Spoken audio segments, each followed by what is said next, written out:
दोस्तों आज बात करेंगे हॉस्पिटल और हेल्थ केयर सेक्टर के बारे में। ये सेक्टर काफ़ी तेज़ी से ग्रो कर रहा है। उसके पीछे रीज़न है, जब कोई आदमी बीमार पड़ता है तो हॉस्पिटल तो जाता ही है ट्रीटमेंट करवाने के लिए। तो इंडिया की पॉपुलेशन कितनी तेज़ी से बढ़ रही है, तो ये एक बहुत बड़ी इंडस्ट्री है। जैसे जैसे इंडिया की पॉपुलेशन बढ़ रही है वैसे ये इंडस्ट्री भी काफ़ी अच्छे से ग्रो कर रही है। और कुछ फॉरेन कंट्री से भी पेशेंट इंडिया में आने लगे हैं ट्रीटमेंट करवाने के लिए। तो इंडिया जो है हेल्थ केयर का हब बनता जा रहा है। तो एक गुड न्यूज़ है इस सेक्टर को लेके, वो भी मैं आपको बताऊंगा।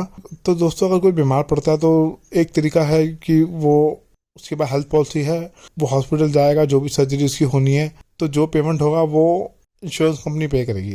दूसरा जिसका इंश्योरेंस नहीं है वो कैश दे के पेमेंट करके अकाउंट से पेमेंट करके अपना ट्रीटमेंट करवा लेगा। तीसरा होता है कि गवर्नमेंट स्कीम के अंडर आके कोई पेशेंट अपना ट्रीटमेंट करवा सकता है। उसमें पेमेंट जो है गवर्नमेंट करती है हॉस्पिटल को। तो कुछ लिस्टेड हॉस्पिटल होते हैं जहाँ पे कुछ कार्ड होता है, वो दिखा के आप अपना ट्रीटमेंट या ऑपरेट जो करवाना है वो आप करवा सकते हो। तो दोस्तों इस वीडियो को आगे बढ़ाने से पहले मैं आपसे हाथ जोड़ के रिक्वेस्ट करता हूँ, आप स्टॉक मार्केट में पैसा लगा रहे हैं ठीक है, लेकिन आपके पास हेल्थ पॉलिसी होना बहुत ज़रूरी है। ये कोई प्रमोशन नहीं है, मैं फ्रैंकली एक दोस्त होने के नाते बोल रहा हूँ, क्योंकि ज़िंदगी का कुछ नहीं भरोसा, लाइफ की किस मोमेंट पे क्या हो जाए कुछ नहीं पता, किसी के साथ कुछ भी हो सकता। पहले मैं भी सोचता था कि मुझे क्या होगा, मुझे कुछ नहीं होगा, मैं बिल्कुल फिट हूँ, लेकिन कुछ नहीं पता होता लाइफ की किसी मोमेंट पर कुछ दुर्घटना हो जाए। भगवान जी से मैं प्रार्थना करता हूँ कि आपका परिवार खुश रहे और हेल्दी रहे, लेकिन फिर भी लाइफ में हमेशा हमारे पास प्लान बी जरूर होना चाहिए, एक बैकअप जरूर होना चाहिए। जैसे हम गाड़ी चलाते हैं उसमें स्टेपनी होती है ना, टायर एक अगर पंचर हो जाता तो हम स्टेपनी चेंज करके अपना काम चला लेते हैं। तो उसी तरीके से एक हेल्थ इंश्योरेंस होना बहुत ज़रूरी है। हेल्थ पॉलिसी आपको काफ़ी हद तक बचा लेगी, क्योंकि देखो दोस्तों मैं भी मिडिल क्लास फैमिली से हूँ, वहाँ पर लिमिटेड सेविंग्स होती हैं, बहुत मुश्किल से पैसा हम सेव कर पाते हैं और सेव करके धीरे धीरे हम ग्रो करने की कोशिश कर रहे हैं म्यूचुअल फंड के थ्रू या स्टॉक के थ्रू या और इन्वेस्टमेंट ऑप्शन के थ्रू। लेकिन अगर बाई चांस हमें कुछ हो जाए, हम बीमार पड़ जाए तो सारा पैसा चला जाएगा हमारा। हेल्थ एक्सपेंस को बीट करना काफ़ी मुश्किल हो जाएगा हमारे लिए। तो एक हेल्थ पॉलिसी होगी तो काफ़ी हद तक हमारी हेल्प हो जाएगी, तो हेल्थ पॉलिसी होगी तो काफ़ी हद तक बचाव हो जाएगा।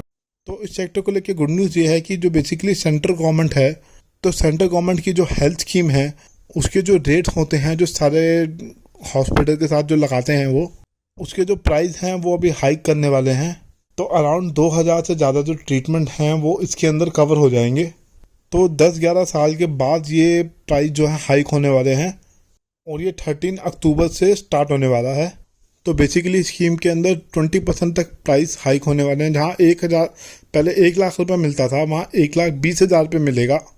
तो दोस्तों मैं एक बात बोलना चाहता हूँ, इस सेक्टर के अंदर कुछ स्टॉक्स हैं जो मेरी वॉच लिस्ट में हैं, और अगर इन स्टॉक को मैं अपने पोर्टफोलियो में रखता हूँ तो इससे जो डिविडेंड इनकम आएगी ना वो मैं अपने पास नहीं रखूँगा, वो मैं दान कर दूँगा, क्योंकि हॉस्पिटल से होने वाली कमाई मुझे नहीं चाहिए। क्योंकि कंपनी की तरफ से डिविडेंड ही तो मिलता है हमको, जो कंपनी बिजनेस कर रही है उससे जो प्रॉफिट होता है वही उसका हिस्सा ही तो हमको डिविडेंड के रूप में मिलता है। तो वो पैसा मैं अपने पास कभी नहीं रखूँगा अगर मैं स्टॉक में इन्वेस्ट करता हूँ तो। बाकी स्टॉक के अंदर राइज आता है वो तो war between the buyer and seller हो रहा है, किसी शेयर की डिमांड ज़्यादा है सप्लाई कम है तो उसमें राइज आता है, ठीक है। ईपीएस बढ़ता है, ग्रोथ बढ़ती है तो इन्वेस्टर का इंटरेस्ट जागता है। तो ये सेक्टर काफ़ी अच्छे से ग्रो कर रहा है। इसमें कुछ बड़े स्टॉक्स हैं जैसे Fortis hospital, max care, Apollo hospital और 2-3 स्टॉक्स हैं। आप इनमें कंपैरिजन कर लीजिए किसमें डेट कम है, कैश फ्लो स्टेटमेंट को एनालाइज कर लीजिए और टेक्निकल भी कीजिएगा कौन सा अप ट्रेंड में है। मूविंग एवरेज को लगाइए, हैकेनेशी लगाइए, मतलब इंडिकेटर लगा के अपनी एक राइट स्ट्रेटेजी बना के ही आप कोई बाय सेल होल्ड का डिसीजन लीजिएगा। मैं आपका टाइम नहीं खराब करना चाहता हूँ। मेरे चैनल के दर्शक कहते हैं कि आप शॉर्ट वीडियो बनाया कीजिए, शॉर्ट में आप एक्सप्लेन करने की कोशिश किया कीजिए। तो दोस्तों ये स्टॉक थे जो मेरी वॉच लिस्ट में है अभी। तो बाकी ये वीडियो एजुकेशन पर्पज़ के लिए, कोई रिकमेंडेशन नहीं है बाय सेल होल्ड की। आप कोई भी शेयर खरीदने से पहले अपनी खुद की स्टडी करें या फाइनेंशियल प्लानर या फाइनेंशियल एडवाइजर की सलाह पे ही काम कीजिए। धन्यवाद।